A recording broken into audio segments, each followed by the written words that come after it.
দেশের ৯টি অঞ্চলের উপর দিয়ে ৮০ কিলোমিটার বেগে ঝড় হতে পারে। এজন্য সেসব এলাকার নদীবন্দরগুলোতে ২ নম্বর সংকেত তোলা হয়েছে। আজ শনিবার ১১ই মে এমন পূর্বাভাস দিয়েছে আবহাওয়া অফিস। আবহাওয়া অফিস জানিয়েছে, ফরিদপুর, যশোর, খুলনা, বরিশাল, পটুয়াখালী, কুমিল্লা, নোয়াখালী, চট্টগ্রাম এবং কক্সবাজার অঞ্চলের উপর দিয়ে পশ্চিম, উত্তর-পশ্চিম থেকে ঘণ্টায় ৬০ থেকে ৮০ কিলোমিটার বেগে বৃষ্টি, বজ্রবৃষ্টিসহ অস্থায়ীভাবে ঝোড়ো হাওয়া বয়ে যেতে পারে।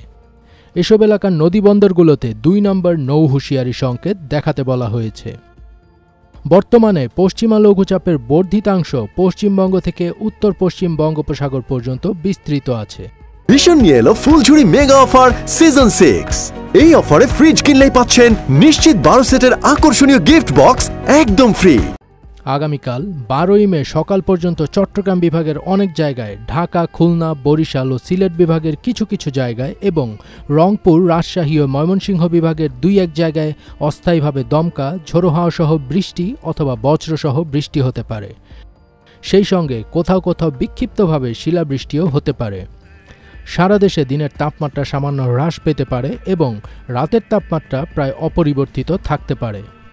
আগামীকাল সকাল থেকে ১৩ই মে সোমবার সকাল পর্যন্ত রংপুর, রাজশাহী, ঢাকা, ময়মনসিংহ ও সিলেট বিভাগের কিছু কিছু জায়গায় এবং খুলনা, বরিশাল, চট্টগ্রাম বিভাগের ২-১ জায়গায় অস্থায়ীভাবে দমকা, ঝোড়ো হাওয়া সহ বৃষ্টি ও বজ্রসহ বৃষ্টি হতে পারে। সেই সঙ্গে কোথাও কোথাও বিক্ষিপ্তভাবে শিলাবৃষ্টি হতে পারে।